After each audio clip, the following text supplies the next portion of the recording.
My name is Lina Ghvinianidze and I represent Human Rights Education and Monitoring Center.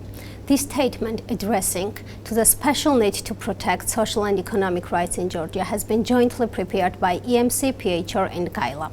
At the beginning, I will start with the work and employment, which is one of the most violated rights in Georgia, expressed in the high rate of death and injury of workers and widespread labor exploitation in all economic sectors. 2 months ago, the Parliament of Georgia adopted a new labor code and established a fully fledged labor inspection.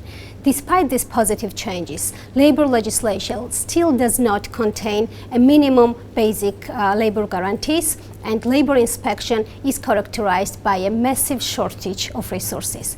At the same time, the lack of basic social guarantees for workers, especially for informal workers, became one of the biggest human rights issues, especially in the light of COVID-19 pandemic.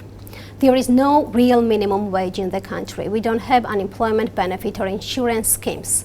In this context, we have 3 key recommendations: to enhance labor inspection with adequate financial and human resources in order to implement labor legislation, to introduce a basic social protection guarantees for workers such as real minimum wage, unemployment benefit or insurance schemes, and to introduce a national action plan and strategy to formalization of informal economic sector that will be taken into account the needs and interests of informal workers.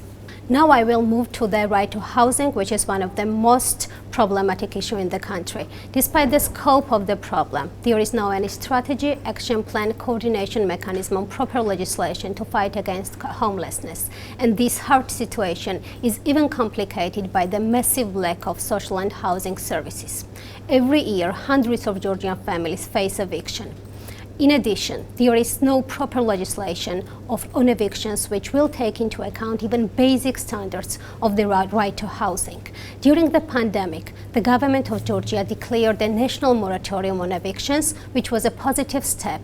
But as pandemic ends, we know that we will face massive waves of evictions that will affect hundreds and thousands of Georgian families.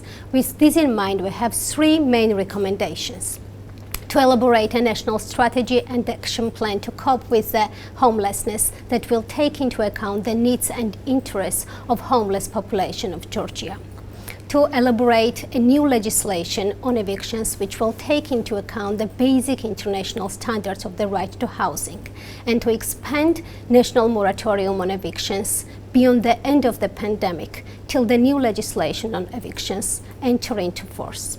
Detailed information of our recommendations and observations will be on the website of UPR Info. Thank you very much for your time and attention.